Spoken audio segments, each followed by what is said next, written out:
भगवान श्रीहरि विष्णु ने धर्म की रक्षा हेतु हर काल में अवतार लिया। वैसे तो भगवान विष्णु के अनेक अवतार हुए हैं, लेकिन उनमें 10 अवतार ऐसे हैं जो प्रमुख रूप से स्थान पाते हैं। यहाँ पाठकों के लिए प्रस्तुत हैं भगवान श्रीहरि विष्णु के 10 अवतार यानी दशावतार की पौराणिक एवं प्रामाणिक कथाएं। 1. मत्स्य अवतार। पुराणों के अनुसार भगवान विष्णु ने सृष्टि को प्रलय से बचाने के लिए मत्स्यावतार लिया था। इसकी कथा इस प्रकार है। कृतयुग के आदि में राजा सत्यव्रत हुए। राजा सत्यव्रत एक दिन नदी में स्नान कर जलांजलि दे रहे थे। अचानक उनकी अंजलि में एक छोटी सी मछली आई। उन्होंने देखा तो सोचा वापस सागर में डाल दूं, लेकिन उस मछली ने बोला, आप मुझे सागर में मत डालिए, अन्यथा बड़ी मछलियां मुझे खा जाएंगी। तब राजा सत्यव्रत ने मछली को अपने कमंडल में रख लिया। मछली और बड़ी हो गई तो राजा ने उसे अपने सरोवर में रखा। तब देखते ही देखते मछली और बड़ी हो गई। राजा को समझ आ गया कि यह कोई साधारण जीव नहीं है। राजा ने मछली से वास्तविक स्वरूप में आने की प्रार्थना की। राजा की प्रार्थना सुन साक्षात चारभुजाधारी भगवान विष्णु प्रकट हो गए और उन्होंने कहा कि ये मेरा मत्स्यावतार है। भगवान ने सत्यव्रत से कहा, सुनो राजा सत्यव्रत, आज से 7 दिन बाद प्रलय होगी। तब मेरी प्रेरणा से एक विशाल नाव तुम्हारे पास आएगी। तुम सप्त ऋषियों, औषधियों, बीजों व प्राणियों के सूक्ष्म शरीर को लेकर उसमें बैठ जाना। जब तुम्हारी नाव डगमगाने लगेगी तब मैं मत्स्य के रूप में तुम्हारे पास आऊंगा। उस समय तुम वासुकी नाग के द्वारा उस नाव को मेरे सींग से बांध देना। उस समय प्रश्न पूछने पर मैं तुम्हें उत्तर दूंगा, जिससे मेरी महिमा जो परब्रह्म नाम से विख्यात है तुम्हारे हृदय में प्रकट हो जाएगी। तब समय आने पर मत्स्य रूपधारी भगवान विष्णु ने राजा सत्यव्रत को तत्वज्ञान का उपदेश दिया, जो मत्स्य पुराण नाम से प्रसिद्ध है। 2. कूर्म अवतार। धर्म ग्रंथों के अनुसार भगवान विष्णु ने कूर्म कछुए का अवतार लेकर समुद्र मंथन में सहायता की थी। भगवान विष्णु के कूर्म अवतार को कच्छप अवतार भी कहते हैं। इसकी कथा इस प्रकार है। एक बार महर्षि दुर्वासा ने देवताओं के राजा इंद्र को श्राप देकर श्रीहीन कर दिया। इंद्र जब भगवान विष्णु के पास गए तो उन्होंने समुद्र मंथन करने के लिए कहा। तब इंद्र भगवान विष्णु के कहे अनुसार दैत्यों व देवताओं के साथ मिलकर समुद्र मंथन करने के लिए तैयार हो गए। समुद्र मंथन करने के लिए मंद्राचल पर्वत को मथानी एवं नागराज वासुकी को नेति बनाया गया। देवताओं और दैत्यों ने अपना मतभेद भुलाकर मंद्राचल को उखाड़ा और उसे समुद्र की ओर ले चले, लेकिन वे उसे अधिक दूर तक नहीं ले जा सके। तब भगवान विष्णु ने मंद्राचल को समुद्र तट पर रख दिया। देवता और दैत्यों ने मंद्राचल को समुद्र में डालकर नागराज वासुकी को नेति बनाया, किंतु मंद्राचल के नीचे कोई आधार नहीं होने के कारण वह समुद्र में डूबने लगा। ये देखकर भगवान विष्णु विशाल कूर्म कछुए का रूप धारण कर समुद्र में मंद्राचल के आधार बन गए। भगवान कूर्म की विशाल पीठ पर मंद्राचल तेजी से घूमने लगा और इस प्रकार समुद्र मंथन संपन्न हुआ। 3. वराह अवतार। धर्म ग्रंथों के अनुसार भगवान विष्णु ने दूसरा अवतार वराह रूप में लिया था।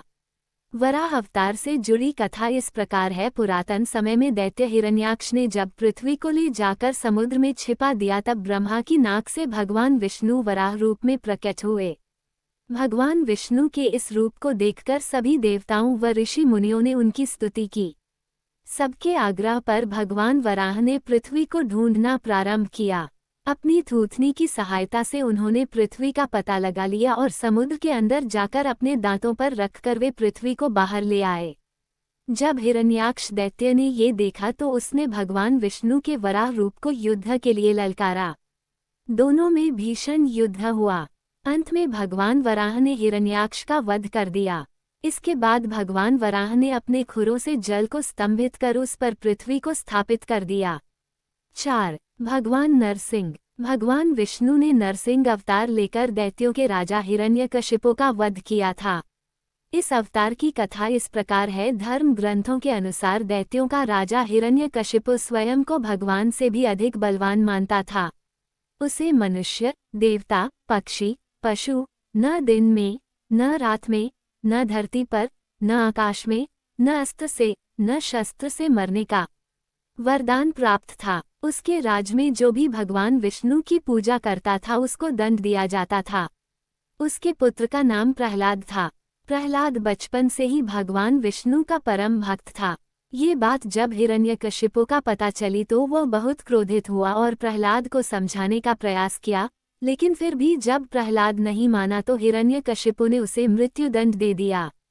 हर बार भगवान विष्णु के चमत्कार से वह बच गया। हिरण्यकशिपु की बहन होलिका, जिसे अग्नि से न जलने का वरदान प्राप्त था, वह प्रहलाद को लेकर धधकती हुई अग्नि में बैठ गई। तब भी भगवान विष्णु की कृपा से प्रहलाद बच गया और होलिका जल गई। जब हिरण्यकशिपु स्वयं प्रहलाद को मारने ही वाला था तब भगवान विष्णु नरसिंह का अवतार लेकर खंबे से प्रकट हुए और उन्होंने अपने नाखूनों से हिरण्यकशिपु का वध कर दिया। 5. वामन अवतार। सत्ययुग में प्रहलाद के पौत्र दैत्यराज बलि ने स्वर्गलोक पर अधिकार कर लिया। सभी देवता इस विपत्ति से बचने के लिए भगवान विष्णु के पास गए। तब भगवान विष्णु ने कहा कि मैं स्वयं देवमाता अदिति के गर्भ से उत्पन्न होकर तुम्हें स्वर्ग का राज्य दिलाऊंगा। कुछ समय पश्चात भगवान विष्णु ने वामन अवतार लिया। एक बार जब बलि महान यज्ञ कर रहा था तब भगवान वामन बलि की यज्ञशाला में गए और राजा बलि से 3 पग धरती दान में मांगी। राजा बलि के गुरु शुक्राचार्य भगवान की लीला समझ गए और उन्होंने बलि को दान देने से मना कर दिया। लेकिन बलि ने फिर भी भगवान वामन को 3 पग धरती दान देने का संकल्प ले लिया। भगवान वामन ने विशाल रूप धारण कर एक पग में धरती और दूसरे पग में स्वर्गलोक नाप लिया। जब तीसरा पग रखने के लिए कोई स्थान नहीं बचा तो बलि ने भगवान वामन को अपने सिर पर पग रखने को कहा। बलि के सिर पर पग रखने से वह सुतललोक पहुंच गया। बलि की दानवीरता देखकर भगवान ने उसे सुतललोक का स्वामी भी बना दिया। इस तरह भगवान वामन ने देवताओं की सहायता कर उन्हें स्वर्ग पुनः लौटाया। 6. श्री राम अवतार। त्रेतायुग में राक्षसराज रावण का बहुत आतंक था। उससे देवता भी डरते थे। उसके वध के लिए भगवान विष्णु ने राजा दशरथ के यहाँ माता कौशल्या के गर्भ से पुत्र रूप में जन्म लिया। इस अवतार में भगवान विष्णु ने अनेक राक्षसों का वध किया और मर्यादा का पालन करते हुए अपना जीवन यापन किया। पिता के कहने पर वनवास गए। वनवास भोगते समय राक्षसराज रावण उनकी पत्नी सीता का हरण कर ले गया।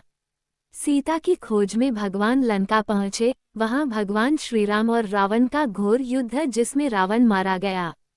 इस प्रकार भगवान विष्णु ने राम अवतार लेकर देवताओं को भय मुक्त किया। 7. श्री कृष्ण अवतार। द्वापर युग में भगवान विष्णु ने श्री कृष्ण अवतार लेकर अधर्मियों का नाश किया। भगवान श्री कृष्ण का जन्म कारागार में हुआ था। इनके पिता का नाम वसुदेव और माता का नाम देवकी था। भगवान श्री कृष्ण ने इस अवतार में अनेक चमत्कार किए और दुष्टों का सर्वनाश किया। कंस का वध भी भगवान श्री कृष्ण ने ही किया। महाभारत के युद्ध में अर्जुन के सारथी बने और दुनिया को गीता का ज्ञान दिया। धर्मराज युधिष्ठिर को राजा बनाकर धर्म की स्थापना की। भगवान विष्णु का ये अवतार सभी अवतारों में सबसे श्रेष्ठ माना जाता है। 8. परशुराम अवतार। हिंदू धर्म ग्रंथों के अनुसार परशुराम भगवान विष्णु के प्रमुख अवतारों में से एक थे। भगवान परशुराम के जन्म के संबंध में 2 कथाएं प्रचलित हैं। हरिवंश पुराण के अनुसार उन्हीं में से एक कथा इस प्रकार है। प्राचीन समय में महिष्मती नगरी पर शक्तिशाली हैयावंशी क्षत्रिय कार्तवीर्य अर्जुन सहस्त्रबाहु का शासन था। वह बहुत अभिमानी था और अत्याचारी भी। एक बार अग्निदेव ने उससे भोजन कराने का आग्रह किया।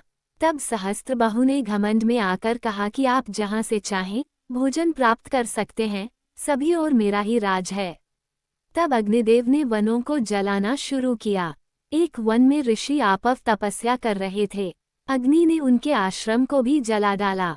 इससे क्रोधित होकर ऋषि ने सहस्त्रबाहु को श्राप दिया कि भगवान विष्णु परशुराम के रूप में जन्म लेंगे और न सिर्फ सहस्त्रबाहु का नहीं बल्कि समस्त क्षत्रियों का सर्वनाश करेंगे। इस प्रकार भगवान विष्णु ने भार्गव कुल में महर्षि जमदग्नि के 5वें पुत्र के रूप में जन्म लिया। 9. बुद्ध अवतार। धर्म ग्रंथों के अनुसार बौद्ध धर्म के प्रवर्तक गौतम बुद्ध भी भगवान विष्णु के ही अवतार थे, परंतु पुराणों में वर्णित भगवान बुद्धदेव का जन्म गया के समीप कीकेट में हुआ बताया गया है और उनके पिता का नाम अजन बताया गया है। ये प्रसंग पुराण वर्णित बुद्धावतार का ही है। एक समय दैत्यों की शक्ति बहुत बढ़ गई। देवता भी उनके भय से भागने लगे। राज्य की कामना से दैत्यों ने देवराज इंद्र से पूछा कि हमारा साम्राज्य स्थिर रहे, इसका उपाय क्या है। तब इंद्र ने शुद्ध भाव से बताया कि सुस्थिर शासन के लिए यज्ञ एवं वेदविहित आचरण आवश्यक है। तब दैत्य वैदिक आचरण एवं महायज्ञ करने लगे, जिससे उनकी शक्ति और बने लगी। तब सभी देवता भगवान विष्णु के पास गए। तब भगवान विष्णु ने देवताओं के हित के लिए बुद्ध का रूप धारण किया। उनके हाथ में माजनी थी और वे मार्ग को बुहारते हुए चलते थे। इस प्रकार भगवान बुद्ध दैत्यों के पास पहुँचे और उन्हें उपदेश दिया कि यज्ञ करना पाप है। यज्ञ से जीव हिंसा होती है। यज्ञ की अग्नि से कितने ही प्राणी भस्म हो जाते हैं। भगवान बुद्ध के उपदेश से दैत्य प्रभावित हुए। उन्होंने यज्ञ व वैदिक आचरण करना छोड़ दिया। इसके कारण उनकी शक्ति कम हो गई और देवताओं ने उन पर हमला कर अपना राज्य पुनः प्राप्त कर लिया। 10. कल्कि अवतार। धर्म ग्रंथों के अनुसार भगवान विष्णु कलयुग में कल्कि रूप में अवतार लेंगे। कल्कि अवतार कलयुग व सतयुग के संधिकाल में होगा। यह अवतार 64 कलाओं से युक्त होगा।